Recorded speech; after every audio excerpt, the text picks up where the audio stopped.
الاستاذ عبد الحكيم العطار رئيس والعضو المنتدب لشركه تعمير مصر. اتفضل.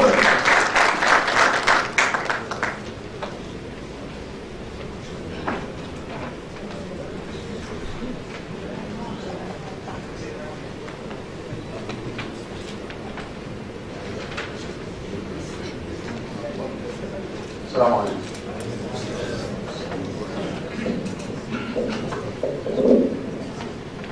السيدات والسادة، أنقل لكم تحيات مجلس إدارة شركة تعمير مصر للمقاولات العمومية.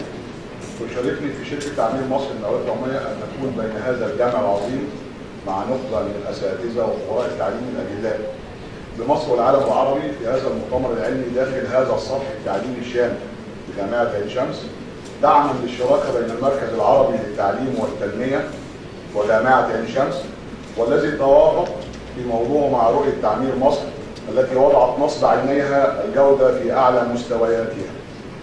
وإيمانا من الشركة بدور رأس المال الوطني في التنمية الاقتصادية والاجتماعية وخدمة قضايا الإنتاج، ومن الجدير بالذكر أن مشاركة رجال الأعمال في التنمية من خلال المشروعات الكبرى القومية لا يعني إلا مزيدا من الربح والرخاء والأمل.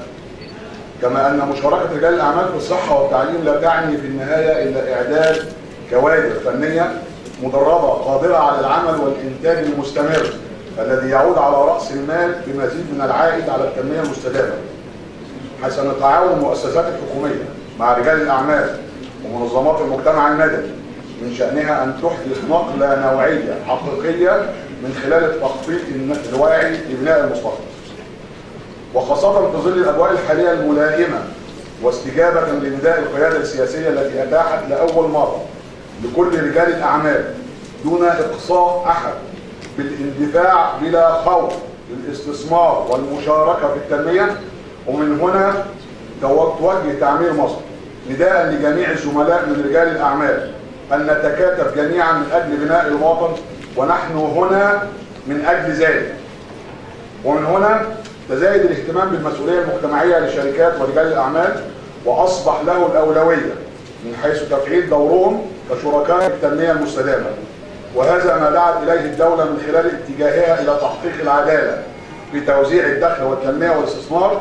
ومن هنا فإننا نثمن هذا المؤتمر وفعالياته، لأنه لا يمكن أن يحدث التقدم في أي دولة دون البدء بوضع قواعد لجودة وتحسين مستوى التعليم والارتقاء به، باعتباره الكنز الحقيقي المكنون الذي إذا أحسن إدارته فإنه يحقق التقدم المطلوب. فمن السهل بناء المصانع ولكن الأكثر سهولة هو بناء الإنسان القادر على المساهمة الفعالة في بناء الأوطان.